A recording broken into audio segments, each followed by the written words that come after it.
ಇನ್ನು ಮುಂದೆ ಸಾಮಾಜಿಕ ಬಹಿಷ್ಕಾರ ಹಾಕಿದ್ರೆ ಹುಷಾರ್. ಅನಿಷ್ಟ ಪದ್ಧತಿ ಆಚರಣೆ ಮಾಡಿದರೆ 3 ವರ್ಷ ಜೈಲು, 1 ಲಕ್ಷ ರೂಪಾಯಿ ತಿದ್ದುಪಡಿ, 1 ಲಕ್ಷ ರೂಪಾಯಿ ದಂಡ ಅಂತೇಳಿ ಅಲ್ಲಲ್ಲಿ ನೋಡ್ತಾ ಇರ್ತೀವಿ. ಜಾತಿಯ ಕಾರಣಕ್ಕೋ, ಯಾವುದೋ ವಿಚಾರದ ಕಾರಣಕ್ಕೋ, ಅಂತರ್ಜಾತಿ ಮದುವೆಯ ಕಾರಣಕ್ಕೋ ಹೀಗೆ ಗ್ರಾಮದಿಂದ ಬಹಿಷ್ಕಾರ ಹಾಕೋದು, ಸಾಮಾಜಿಕವಾಗಿ ಬಹಿಷ್ಕಾರ ಹಾಕೋದು, ಊರಿನಲ್ಲಿ ಯಾರು ಮಾತಾಡಿಸ್ಬೇಡಿ, ಊರಿನಲ್ಲಿ ಯಾರು ಅವರಿಗೆ ಜೊತೆಗೆ ಹೋಗಬೇಡಿ, ಮನೆಗೆ ಸೇರಿಸ್ಬೇಡಿ ಅಂತ ಹೇಳಿ ಈ ಥರದ ಅನಿಷ್ಟ ಪದ್ಧತಿಗಳನ್ನು ಪಾಲನೆ ಮಾಡಿದ್ರೆ 3 ವರ್ಷ ಜೈಲು, 1 ಲಕ್ಷ ರೂಪಾಯಿ ದಂಡ ಬೀಳುತ್ತೆ. ಸಮಾಜ ಕಲ್ಯಾಣ ಸಚಿವ ಮಹಾದೇವಪ್ಪ ಈ ತಿದ್ದುಪಡಿ ವಿಧೇಯಕವನ್ನು ಮಂಡನೆ ಮಾಡಿದ್ದಾರೆ.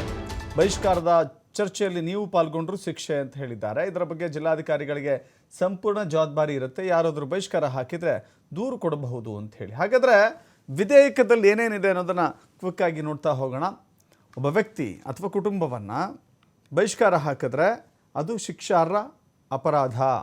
ಬಹಿಷ್ಕಾರ ಹಾಕುವವರು, ಪರೋಕ್ಷವಾಗಿ ಒತ್ತಡ ತರುವವರು, ಬಹಿಷ್ಕಾರದ ಪರವಾಗಿ ಮತ ಹಾಕಿದವರು, ಆ ಬಹಿಷ್ಕಾರದ ಚರ್ಚೆಯಲ್ಲಿ ಪಾಲ್ಗೊಂಡ್ರೂ ಶಿಕ್ಷೆ ಆಗುತ್ತೆ. ಬಹಿಷ್ಕಾರಕ್ಕೆ ಒಳಗಾದವರು ದೂರು ಕೊಡಬಹುದು, ನ್ಯಾಯಾಲಯ ಠಾಣೆಗೆ ದೂರು ಕೊಡಬಹುದು. ಇದರ ಬಗ್ಗೆ ಡಿಸಿಗಳಿಗೆ ಸಂಪೂರ್ಣ ಜವಾಬ್ದಾರಿ ಅಂತ ಉಲ್ಲೇಖ ಮಾಡಲಾಗಿದೆ. ಗ್ರಾಮ ಸಮುದಾಯದಿಂದ ಹೊರಹಾಕುವುದು, ಧಾರ್ಮಿಕ ಸಾರ್ವಜನಿಕ ಸ್ಥಳಗಳ ಬಳಕೆಗೆ ನಿಷೇಧ ಹೇರೋದು, ವ್ಯವಹಾರ ಉದ್ಯೋಗ ತಿರಸ್ಕಾರ ಮಾಡೋದು, ಶಾಲೆ ಆಸ್ಪತ್ರೆ ಸಮುದಾಯ ಭವನ ಪ್ರವೇಶಕ್ಕೆ ಅಡ್ಡಿ ಮಾಡೋದು, ಸೇವೆ ಅವಕಾಶ ನಿರಾಕರಣೆ ಮಾಡೋದು, ಮದುವೆ ಮತ್ತು ಅಂತ್ಯಕ್ರಿಯೆಯಲ್ಲಿ ಪಾಲ್ಗೊಳ್ಳುವುದಕ್ಕೆ ವಿರೋಧ ಮಾಡೋದು, ವ್ಯಾಪಾರ ಮತ್ತು ಸಾಮಾಜಿಕ ಸಂಬಂಧಕ್ಕೆ ಅಡ್ಡಿ ಮಾಡೋದು, ಲಿಂಗತ್ವ ಆಧಾರದ ಮೇಲೆ ಬಹಿಷ್ಕಾರ ಮಾಡೋದು, ಹೀಗೆ ಎಲ್ಲವನ್ನು ಕೂಡ ಈ ವಿಧೇಯಕದಲ್ಲಿ ಸೇರಿಸಲಾಗಿದೆ. ಮಾನ್ಯ ಅಧ್ಯಕ್ಷರೇ, ಪ್ರಸ್ತುತ ವಿಧೇಯಕವನ್ನು ಮಂಡಿಸುತ್ತಿದ್ದೇನೆ. ವಿಧೇಯಕವನ್ನು ಮಂಡಿಸಲಾಗಿದೆ. ಎರಡನೇದು ಕನ್ನಡ ಸಾಮಾಜಿಕ ಬಹಿಷ್ಕಾರ.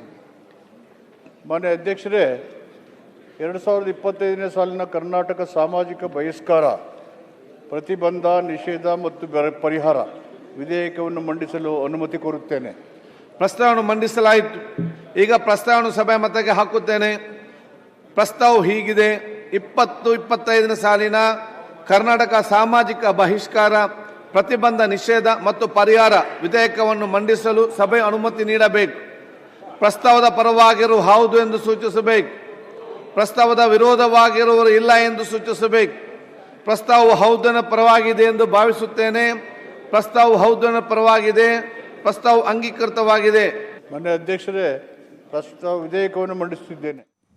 ಇದೇ ವಿಚಾರವಾಗಿ ಮತ್ತಷ್ಟು ಮಾಹಿತಿಯನ್ನು ನಮ್ಮ ಪ್ರತಿನಿಧಿ ಶಿವಕುಮಾರ್ ನೀಡ್ತಾರೆ. ಶಿವಕುಮಾರ್, ಕಾನೂನು ಎಷ್ಟೇ ಕಠಿಣವಾಗಿದ್ದರೂ ಕೂಡ ಜನರ ಮನಸ್ಸಿನಲ್ಲಿ, ಅದು ಕೂಡ ಜಾತಿಯ ಮನೋಭಾವವನ್ನು ಹೊಂದಿರುವಂಥ ಗ್ರಾಮೀಣ ಭಾಗದಲ್ಲಿ, ಕೆಲವಷ್ಟು ಭಾಗದಲ್ಲಿ, ಎಲ್ಲ ಕಡೆಗಳಲ್ಲಿ ಅಂತ ಹೇಳೋದಿಲ್ಲ, ಕೆಲವಷ್ಟು ಭಾಗದಲ್ಲಿರುವಂಥ ಆ ಮೌಢ್ಯವನ್ನು, ಅನಿಷ್ಟವನ್ನು ತೊಲಗಿಸೋಕ್ಕೆ ಸಾಧ್ಯವಿಲ್ಲ. ಅಟ್ಲೀಸ್ಟ್ ಈ ವಿಧೇಯಕನಾದರೂ ಕೂಡ ಒಂದು ಎಚ್ಚರಿಕೆ ಗಂಟೆ ಆಗಬಹುದಾ? ದಶರಥ, ಇವತ್ತು ವಿಧಾನಸಭೆಯಲ್ಲಿ ಸಾಮಾಜಿಕ ಬಹಿಷ್ಕಾರ ವಿಧೇಯಕವನ್ನ ತಿದ್ದುಪಡಿಯ ಮೂಲಕ ಮಂಡನೆ ಮಾಡಲಾಗಿದೆ. ಅದು ಇವತ್ತು ಅಥವಾ ನಾಳೆ ಚರ್ಚೆಗೆ ಬರಲಿದೆ. ಚರ್ಚೆಗೆ ಬಂದ ನಂತರ ವಿಧೇಯಕವನ್ನ ಒಪ್ಪಿ ನಂತರ ಅದನ್ನ ರಾಜ್ಯಪಾಲರಿಗೆ ಕಳಿಸಲಾಗತ್ತೆ. ಆ ನಂತರ ಅದು ಕಾನೂನಾಗಿ ಜಾರಿಗೆ ಬರುತ್ತೆ. ಸೊ ಈ ಒಂದು ವಿಧೇಯಕದಲ್ಲಿ ಕೆಲವು ಅಂಶಗಳನ್ನ ಹೊಸದಾಗಿ ಸೇರ್ಪಡೆ ಮಾಡಲಾಗಿದೆ. ಹಿಂದೆ ಕೂಡ ಬಹಿಷ್ಕಾರ ವಿರೋಧ ವಿಧೇಯಕ ಇತ್ತು ಇದರಲ್ಲಿ. ಆದ್ರೆ ಅದರಲ್ಲಿ ಕೆಲವು ಅಂಶಗಳನ್ನ ಏನ್ ಸೇರಿಸಲಾಗಿತ್ತು ಅದನ್ನ ಅನುಷ್ಠಾನ ಮಾಡೋದ್ರಲ್ಲಿ ಅಧಿಕಾರಿಗಳು ಕೂಡ ವಿಫಲರಾಗಿದ್ರು. ಆದ್ರೆ ಪ್ರಸಕ್ತ ತಂದಿರುವಂತಹ ವಿಧೇಯಕದಲ್ಲಿ ಕಠಿಣವಾದಂತಹ ಅಂಶಗಳನ್ನ ಸೇರ್ಪಡೆಗೊಳಿಸಲಾಗಿದೆ. ಜಾತಿ, ಜನಾಂಗ, ಭಾಷೆ ಆಧಾರದ ಮೇಲೆ ಅವರನ್ನ ಅವಹೇಳನ ಮಾಡೋದು ಅಥವಾ ಅವರನ್ನ ಊರಿನಿಂದ ಬಹಿಷ್ಕಾರ ಹಾಕೋದು ಅಥವಾ ಸಮುದಾಯದಿಂದ ಅವರನ್ನ ಬಹಿಷ್ಕಾರ ಹಾಕೋದು, ಬಹಿಷ್ಕಾರ ಹಾಕುವಂತೆ ಪ್ರಚೋದನೆಯನ್ನ ಮಾಡುವಂತದ್ದಿರ್ಬೋದು, ಅಥವಾ ಯಾರು ಬಹಿಷ್ಕಾರವನ್ನ ಮಾಡ್ತಾರೆ, ಬಹಿಷ್ಕಾರಕ್ಕೆ ಯಾರು ಕುಮ್ಮಕ್ಕನ್ನ ಕೊಡ್ತಾರೆ, ಬಹಿಷ್ಕಾರ ಹಾಕುವಂತ ಸಂದರ್ಭದಲ್ಲಿ ಯಾರೆಲ್ಲ ಚರ್ಚೆಯಲ್ಲಿ ಪಾಲ್ಗೊಂಡಿರ್ತಾರೆ ಅಂತವರ ಮೇಲೂ ಕೂಡ ಈಗ ಈ ವಿಧೇಯಕ ಕಾಯ್ದೆಯಾಗಿ ಜಾರಿಗೆ ಬಂದಿದ್ದೇ ಆದ್ರೆ ಅವರ ಮೇಲೂ ಕೂಡ ಕಠಿಣವಾದಂತ ಕ್ರಮಗಳನ್ನ ತೆಗೆದುಕೊಳ್ಳೋದಕ್ಕೆ ಕೆಲವು ಕಾನೂನುಗಳನ್ನ, ಅಂಶಗಳನ್ನ ಸೇರ್ಪಡೆ ಮಾಡಲಾಗಿದೆ. ಹಾಗಾಗಿ ಇನ್ನ ಮುಂದಿನ ದಿನಗಳಲ್ಲಿ ಬಹಿಷ್ಕಾರ ಹಾಕುವಂತ ಸಂದರ್ಭದಲ್ಲಿ ಬಹಳ ಎಚ್ಚರಿಕೆಯಿಂದ ನಡ್ಕೊಳ್ಬೇಕಾಗತ್ತೆ. ಏಕಾಏಕಿ, ಯಾಕಂದ್ರೆ ಗ್ರಾಮೀಣ ಭಾಗದಲ್ಲಿ ಅವ್ರಿಗೆ ಈ ಕಾಯ್ದೆ ಕಾನೂನುಗಳ ಬಗ್ಗೆ ಸರಿಯಾದಂತಹ ಜ್ಞಾನ ಕೂಡ ಇರೋದಿಲ್ಲ ಬಹಳಷ್ಟು ಮಂದಿಗೆ. ಸೊ ಅಂತಹ ಸಂದರ್ಭದಲ್ಲಿ ಇಂತಹ ಅವಘಡಗಳು ಅಲ್ಲೊಂದು ಇಲ್ಲೊಂದು ಆಗ್ತಾ ಇರುತ್ತೆ. ಅದರಲ್ಲೂ ಉತ್ತರ ಕರ್ನಾಟಕ ಭಾಗದಲ್ಲಿ ಹೆಚ್ಚಿನ ಪ್ರಮಾಣದಲ್ಲಿ ಇದು ಆಗ್ತಾ ಇರುತ್ತೆ. ಈ ಒಂದು ವಿಧೇಯಕ ಈಗ ಕಾಯ್ದೆಯಾಗಿ ಬಂದಿದ್ದೇ ಆದ್ರೆ ಬಹಳಷ್ಟು ಕಠಿಣವಾಗಿರಲಿದೆ.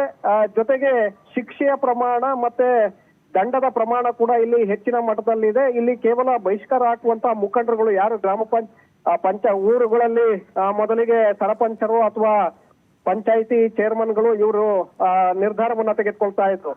ಅಂತಹ ಒಂದು ನಿರ್ಧಾರಗಳನ್ನ ಯಾರಾದ್ರೂ ಹಳ್ಳಿಗಳಲ್ಲಿ ಇರ್ಬೋದು ಅಥವಾ ಪಟ್ಟಣಗಳಲ್ಲಿ ಇರ್ಬೋದು ಅಥವಾ ಸಮುದಾಯದಲ್ಲಿ ಇರ್ಬೋದು ಆ ಮುಖಂಡರು ತೆಗೆದುಕೊಂಡಿದ್ದೇ ಆದ್ರೆ ಅವರು ಶಿಕ್ಷೆಗೆ ಗುರಿಯಾಗಬೇಕಾಗತ್ತೆ. ಜೊತೆಗೆ ಅವರಿಗೆ ಪ್ರಚೋದನೆಯನ್ನ ಮಾಡುವಂತವ್ರು ಇಲ್ಲ ನೀವು ಇವ್ರ ಮೇಲೆ ಬಹಿಷ್ಕಾರವನ್ನ ಹಾಕ್ಬೇಕು, ಇವ್ರು ಈ ತರ ಮಾಡಿದ್ದಾರೆ ಅಂತೇಳಿ ಅವ್ರಿಗೆ ಏನಾದ್ರೂ ಸಲಹೆಗಳನ್ನ ಕೊಡೋದು ಅಥವಾ ಚರ್ಚೆಗಳಲ್ಲಿ ಭಾಗವಹಿಸುವಂತ ವ್ಯಕ್ತಿಗಳು ಯಾರಿರ್ತಾರೆ ಅವ್ರ ಮೇಲೂ ಕೂಡ ಶಿಕ್ಷೆಯನ್ನ ಜೈಲಿಗೆ ಕಳಿಸೋದಕ್ಕೆ ಈ ಕಾಯ್ದೆಯಲ್ಲಿ ಕಾನೂನುಗಳನ್ನ ಬಹಳಷ್ಟು ಕಠಿಣಗೊಳಿಸಲಾಗಿದೆ. ಹಾಗಾಗಿ ಮುಂದಿನ ದಿನಗಳಲ್ಲಿ ಇದರ ಬಗ್ಗೆ ಬಹಳಷ್ಟು ಎಚ್ಚರಿಕೆಯಿಂದ ಇರಬೇಕಾಗತ್ತೆ. ಒಂದು ವೇಳೆ ಬಹಿಷ್ಕಾರ ಹಾಕುವಂತ ನಿರ್ಧಾರವನ್ನ ಮಾಡಿದ್ದೆ ಆದ್ರೆ ಅದರಲ್ಲಿ ಯಾರೆಲ್ಲ ಪಾಲ್ಗೊಂಡಿರ್ತಾರೆ ಅವರೆಲ್ಲರೂ ಕೂಡ ಶಿಕ್ಷೆಗೆ ಗುರಿಯಾಗಬೇಕಾಗತ್ತೆ. ದಶರಥ್, ಥ್ಯಾಂಕ್ ಯು ಶಿವಕುಮಾರ್ ನಿಮ್ಮನ್ನ ಮಾಹಿತಿಗೆ.